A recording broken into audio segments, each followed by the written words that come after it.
Existem pessoas que precisam romper com namoros que são terríveis, desastrosos. Aquela pessoa só faz mal a você, você sabe disso, mas você tem um vínculo com ela, você tem necessidade afetiva, você não consegue romper aquele namoro.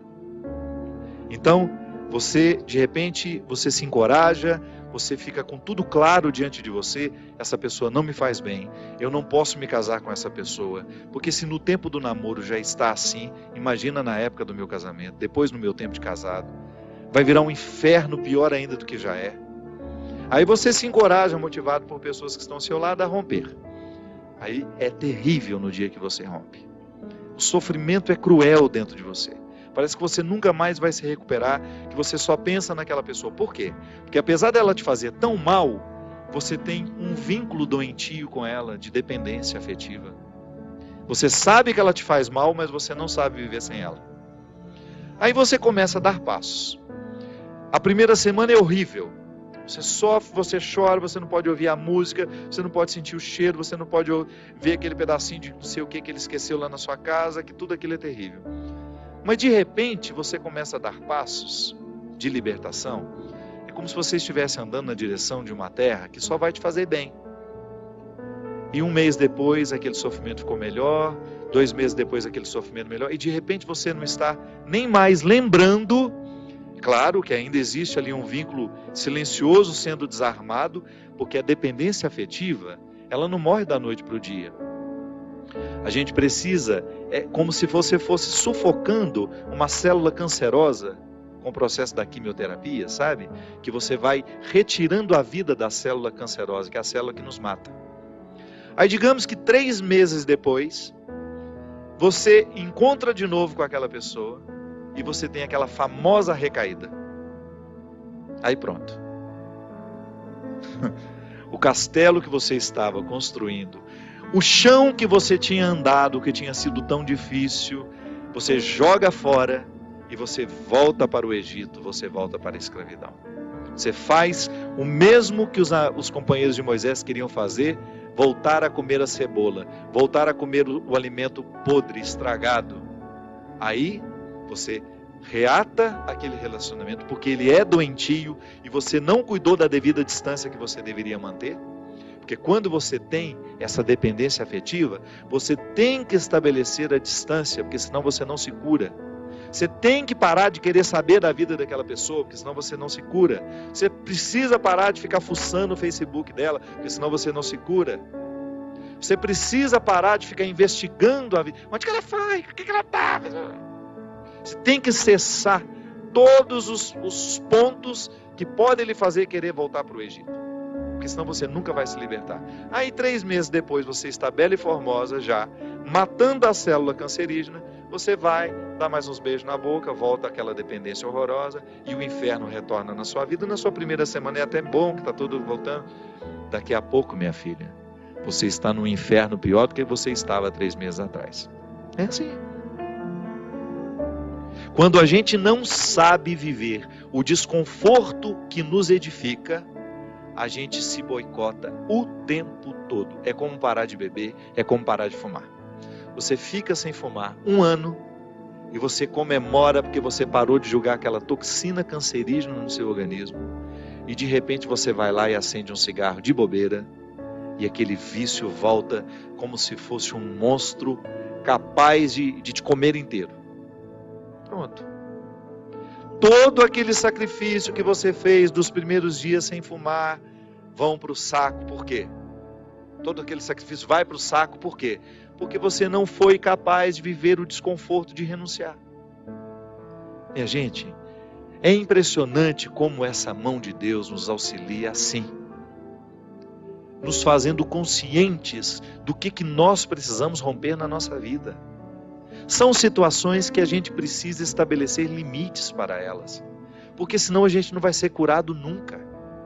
A gente vai ficar eternamente doente na fila dos necessitados, chorando e mendigando um pãozinho de bondade do outro, um pãozinho de afeto do outro.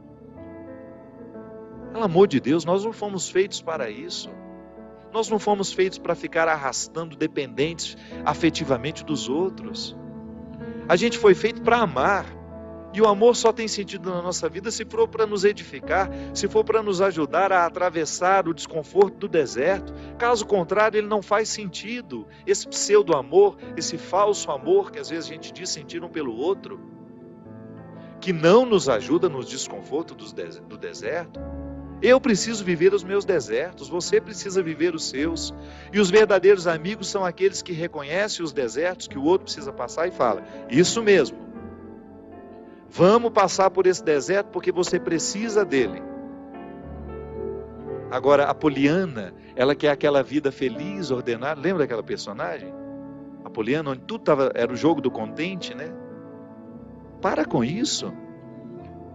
Assassine esse instinto infantil que existe dentro de você, que lhe faz ter medo dos desconfortos da vida. O desconforto da vida, quando bem vivido, ele só nos torna melhores. Tira essa máscara de coitadinha que você gruda na sua cara para os outros terem eternamente pena de você. Você só perde tempo na vida assim. Que bobagem! Deus nos segura na nossa mão é para a gente ter condições de atravessar esse deserto. Não é para ficar recaindo eternamente e voltar a comer as cebolas do Egito, porque a gente teve dó de nós, porque a gente teve dó do outro, não. A caminhada é para frente que se vai. E chega um momento quando Moisés chega diante de Deus e fala: agora você resolve essa situação, porque eu não sei mais o que fazer. Já construíram um bezerro de ouro no meio do caminho, já arrumaram confusão, já estão adorando até outras situações, então nem lembrando que o Senhor existe. Eles só não voltam porque está longe demais. Mas retornam de outra maneira, não retornam na geografia. Sabe? Eles não voltam geograficamente porque estava longe já do Egito. Eles morreriam no meio do caminho. Mas não voltavam geograficamente, mas voltavam afetivamente. Porque às vezes a gente já ultrapassou o território da nossa escravidão físico. Eu já saí da cadeia, mas a cadeia não saiu de mim. É assim que funciona. Eu já dei os passos na direção da minha liberdade, mas eu não fiz a conquista da minha liberdade. Eu não decretei a conquista da minha liberdade. Então eu fico afetivamente preso ao meu passado, lamentando as cebolas do Egito, lamentando o namoro que terminou, a situação que foi terminada, a amizade que foi traída. Então, quando Moisés está diante do Mar Vermelho, e ele fica apavorado, porque agora eles não tinham mais para onde ir, ou atravessavam o mar, ou voltavam para o Egito, e o exército do faraó já estava chegando para capturá-los. O que ele faz? Ele tem uma reunião particular com o Senhor, né? Uma audiência particular de urgência. Liga lá para o secretário de Deus e fala: pelo amor de Deus, você pede para ele me atender hoje, que eu não posso mais ficar sem essa resposta. O exército do faraó está chegando. E aí ele acha que Deus iria dar uma resposta fácil para ele, né? Ia dar uma solução rápida. Não. O que Deus fala? Lembra, Gino? Lembra? Corre, né? Entra nessa água. Olha que frase forte. Diga ao povo que caminhe.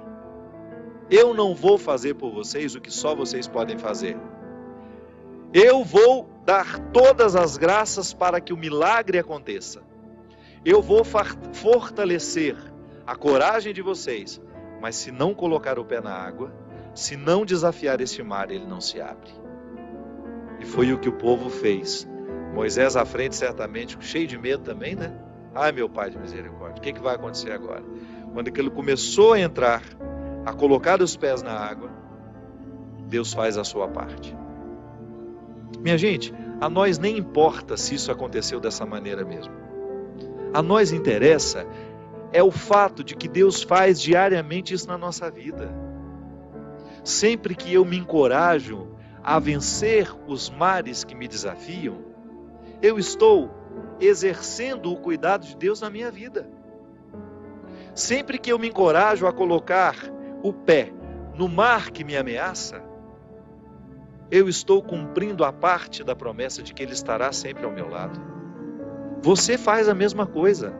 Sempre que você desafia os seus mares, sempre que você enfrenta os seus desconfortos, Quando você não tem medo do desconforto que lhe chega, quando você olha para ele de frente, você fala: e agora? O que é que nós vamos fazer a partir desse momento? O que você me traz de bom? O que você está me desafiando? Eu vou aqui recrutar as minhas melhores partes, porque só isso me interessa. Se o desconforto me chega, eu preciso atravessar esse deserto para poder alcançar essa parte da terra prometida que me espera. É assim que funciona. Não há uma fórmula mágica para a vida. Ainda que a gente não acreditasse em Deus, nós teríamos de viver os desconfortos que nos fazem crescer. Ainda quem não crê em Deus precisa enfrentar os desconfortos de sua história, de sua existência.